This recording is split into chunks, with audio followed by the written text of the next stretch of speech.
ये lesson number 4 के question answer हैं। इसमें फर्स्ट क्वेश्चन है, इन बयानों के आगे सही या गलत का निशान लगाए। क गुट निरपेक्षता की नीति अपनाने के कारण भारत सोवियत संघ और संयुक्त राज्य अमेरिका दोनों ही सहायता हासिल कर सका। इसमें ठीक है। अपने पड़ोसी देशों के साथ भारत के संबंध शुरुआत से ही तनावपूर्ण रहे हैं। गलत है। शीत युद्ध का असर भारत पाक संबंधों पर भी पड़ा। ये भी गलत है। 1971 की शांति और मैत्री का संदेश संयुक्त राज्य अमेरिका में भारत की निकटता का परिणाम थी। ये भी गलत है। सही जोड़ा मिलाइए। 1950-64 के दौरान भारत की विदेश नीति का लक्ष्य क्या था? क्षेत्रीय अखंडता, प्रभुसत्ता की रक्षा, आर्थिक विकास करना। उस समय भारत की विदेश नीति का ये लक्ष्य था। पंचशील क्या था? ये शांतिपूर्ण सह अस्तित्व के 5 सिद्धांत थे कि भाई चाइना और भारत के बीच में हुआ था 1954 में पंचशील का सिद्धांत। बांडुंग सम्मेलन, इसकी परिणति गुट निरपेक्ष आंदोलन में हुई थी। बांडुंग सम्मेलन हुआ था इंडोनेशिया में। तो दलाई लामा, तिब्बत के धार्मिक नेता जो सीमा पार करके भारत चले आए थे। नंबर 3, नेहरू की विदेश नीति के संचालन को स्वतंत्रता का एक अनिवार्य संकेतक क्यों मानते थे? नेहरू विदेश नीति के संचालन को स्वतंत्रता का एक अनिवार्य संकेतक क्यों मानते थे? कि भाई विदेश नीति है जो एक स्वतंत्रता का अनिवार्य रूप है। अपने उत्तर में 2 कारण बताएं और उनके पक्ष में भी कारण दें। नेहरू विदेश नीति के संचालन को स्वतंत्रता का एक अनिवार्य संकेतक मानते थे। नेहरू जी ही नहीं, कांग्रेस के सभी नेता इस बात के समर्थक थे। जब 1939 में दूसरा विश्व युद्ध आरंभ हुआ तो ब्रिटिश सरकार ने भारतीय नेताओं से सलाह या बात किए बिना भारत के युद्ध में सम्मिलित होने की घोषणा कर दी। उस समय तो भारत स्वतंत्र नहीं था। उस समय भी कांग्रेस ने यह मांग की कि भारत के युद्ध में सम्मिलित होने की घोषणा किए जाने से पहले भारतीय नेताओं से बातचीत तो की जानी आवश्यक थी। इसके विरोध स्वरूप कांग्रेस ने सभी प्रांतों को मंत्रिपरिषद से त्यागपत्र दे दिए। विदेश नीति के स्वतंत्र निर्धारण तथा संचालन को नेहरू जी द्वारा स्वतंत्रता का अनिवार्य संकेतक समझे जाने के कई कारण थे, जिनमें से 2 निम्नलिखित। जो देश किसी दूसरे देश के दबाव में आकर अपनी विदेश नीति का निर्धारण और संचालन करता है तो उसकी स्वतंत्रता निरर्थक होती है और यह एक प्रकार से उस दूसरे देश के अधीन भी हो जाता है तथा ऐसी अवस्था में उसे कई बार अपने राष्ट्रीय हितों को भी अनदेखी करनी पड़ती है। वह दूसरे देशों की हाँ में हाँ ही न मिलाने वाले एक मशीन बनकर ही रह जाता है कि वही दूसरे देशों की हाँ में हाँ, अपनी सोच उसकी कुछ नहीं होती। नेहरू जी का यह विचार था कि किसी स्वतंत्र राष्ट्र में यदि वह अपने विदेश नीति का संचालन स्वतंत्रता पूर्वक नहीं कर सकता तो उसके स्वाभिमान, आत्मसम्मान की भावना विकसित नहीं होती। वह विश्व समुदाय में सर ऊंचा उठाकर नहीं चल सकता। राष्ट्र का नैतिक विकास नहीं हो पाता। उसकी स्वतंत्रता नाम मात्र होती है। बांडुंग सम्मेलन में बोलते हुए उन्होंने कहा था कि यह बड़ी अपमानजनक तथा असह्य बात है। कोई एशियाई अफ्रीकी देश महाशक्तियों के गुटों में से किसी गुट का दूमछल्ला बनकर जिए। हमें गुटों के आपसी झगड़ों से अलग रहना चाहिए और स्वतंत्रता पूर्वक अपनी विदेश नीति का निर्माण तथा संचालन करना चाहिए। क्वेश्चन नंबर 4, विदेश नीति का निर्धारण घरेलू जरूरत और अंतर्राष्ट्रीय परिस्थितियों के दोहरे दबाव में होता है। 1960 के दशक में भारत द्वारा अपनाई गई विदेश नीति के एक उदाहरण देते हुए अपने उत्तर की पुष्टि करें। प्रत्येक देश अपनी विदेश नीति का निर्धारण राष्ट्रीय जरूरतों और अंतर्राष्ट्रीय परिस्थितियों के दोहरे दबाव के अंतर्गत करता है। इसमें शक नहीं कि राष्ट्रीय जरूरत अथवा हितों को प्रत्येक देश प्राथमिकता देता है, उसे सर्वोपरि मानता है, परंतु केवल राष्ट्रीय जरूरत ही विदेश नीति के निर्माण का एकमात्र आधार नहीं होता।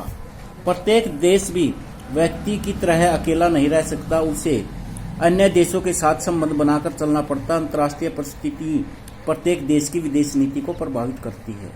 उसको किसी दूसरे की द्वारा अनदेखी नहीं की जा सकती। जब भारत स्वतंत्र हुआ उसे अपनी विदेश नीति का निर्धारण किया तो भारत के सामने सबसे बड़ी राष्ट्रीय सामाजिक आर्थिक विकास की थी जरूरत। और विश्व की परिस्थितियां भी ऐसी थी कि उसमें सारे संसार को दो विरोधी गुटों में बांट दिया।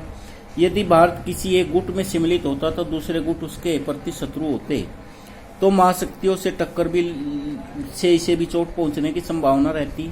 अतः भारत ने दोनों गुटों से मित्रता की अपनाई और ताकि बाह्य आक्रमण का खतरा न बने वह अपनी सामाजिक आर्थिक विकास की ओर ध्यान दे सके। भारत पर 1962 में चीन का आक्रमण हुआ और उस समय सोवियत संघ ने तटस्थता दिखाई। पहले भारत सोवियत संघ पर अधिक निर्भर था क्योंकि कश्मीर के मामले में सोवियत संघ ने ही उसकी सहायता की थी। 1962 में हुए चीन के आक्रमण के समय भारत को अपनी नीति बदलनी पड़ी और ब्रिटेन तथा अमेरिका से सहायता की अपील करनी पड़ी। यह सहायता मिल भी जाती क्योंकि उसमें अमेरिकी खेमे के मजबूत होने की संभावना बढ़ती, परंतु चीन के कुछ दिनों के बाद एक तरफा युद्ध विराम कर दिया।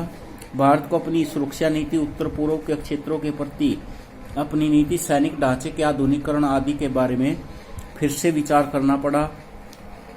अपने रक्षा व्यय में वृद्धि करनी पड़ी। अब क्वेश्चन नंबर 6, भारत की परमाणु नीति। भारत की परमाणु नीति क्या है? भारत की परमाणु नीति भारत विश्व शांति और सुरक्षा को बढ़ावा दिए जाने के प्रयासों का समर्थक है। इसने सदा इस विषय पर संयुक्त राज्य का समर्थन किया कि संयुक्त राष्ट्र ने जब किसी क्षेत्र में शांति सुरक्षा सेना भेजे जाने की अपील की उसमें योगदान दिया। इसके साथ ही भारत निःशस्त्रीकरण का समर्थक है और आरंभ में ही निःशस्त्रीकरण को लागू किया जाने का समर्थक है। परंतु यह भी सत्य है कि भारत ने अपनी परमाणु शक्ति के विकास के प्रयास किए हैं। भारत ने पहला जो परमाणु परीक्षण 1974 में किया था, फिर 1998 में भारत ने सफलतापूर्वक 5 परमाणु परीक्षण किए। इन परीक्षणों के कारण भारत को महाशक्ति द्वारा लगाए गए प्रतिबंधों का सामना भी करना पड़ा, परंतु भारत ने जो कदम उठाया था उसके पीछे नहीं हटा। संयुक्त राष्ट्र संघ ने 1969 में परमाणु अप्रसार संधि लागू की थी। गैर परमाणु शक्ति राष्ट्र देशों पर यह प्रतिबंध लगा था कि वे अणु शक्ति का विकास नहीं कर सकते, परमाणु परीक्षण तथा परमाणु विस्फोट नहीं कर सकते। भारत ने इसका विरोध किया, फिर भी संधि को 1994 में परमाणु प्रतिबंध संधि का नाम दिया गया। भारत ने इसका भी विरोध किया और इसे भी भेदभावपूर्ण कहा कि 5 राष्ट्रों को परमाणु शक्ति के परीक्षण का विकास पर एकाधिकार देना और शेष सभी को पर प्रतिबंध लगाना न्यायपूर्ण नहीं है। समानता के सिद्धांत इसके आधार पर संयुक्त राष्ट्र की स्थापना हुई। भारत का कहना है कि युद्ध के हथियारों के लिए परमाणु परीक्षण करना तथा परमाणु शक्ति का विकास करना उचित नहीं है। इससे विश्व शांति और सुरक्षा को खतरा है। इस पर प्रतिबंध लगाना उचित है, परंतु विकास और शांति के लिए अणु शक्ति के विकास की छूट प्रत्येक राष्ट्र की होनी वांछित और आवश्यक है। विदेश नीति के मामले पर सर्वसम्मति। अंतर्राष्ट्रीय स्तर पर भारत के विभिन्न राजनीतिक दलों के बीच विदेश नीति को लेकर मतभेद जरूर है, परंतु इन दलों के बीच राष्ट्रीय अखंडता, अंतर्राष्ट्रीय सीमा सुरक्षा तथा राष्ट्रीय हित के मसलों पर व्यापक सहमति है।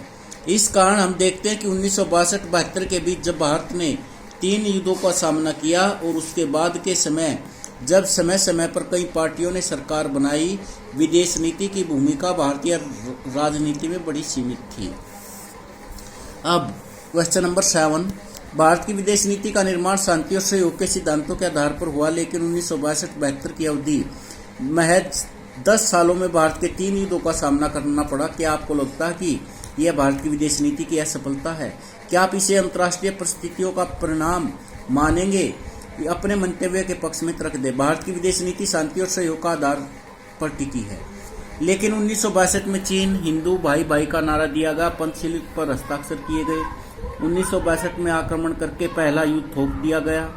1965 में पाकिस्तान ने भारत पर आक्रमण किया, लेकिन उस समय लाल बहादुर शास्त्री के नेतृत्व में भारतीय सरकार की विदेश नीति असफल नहीं हुई और इस महान नेता की आंतरिक नीति के साथ साथ भारत की विदेश नीति की धाक भी जमी।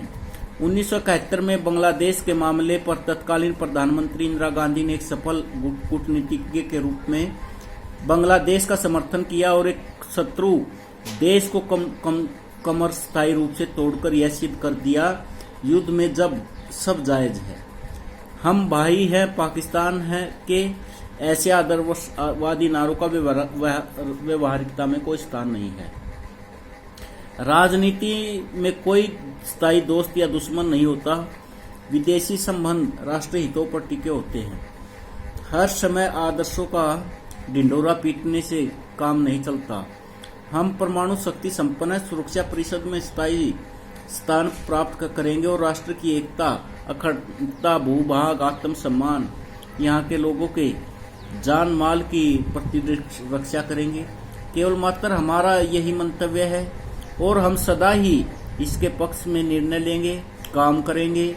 आज की परिस्थितियां ऐसी है कि हमें बराबरी से हर मंच पर, हर स्थल पर बात करनी चाहिए, लेकिन यथासंभव राष्ट्रीय शांति, सुरक्षा, सहयोग, प्रेम, भाईचारे को बनाए रखने का प्रयास भी करना चाहिए।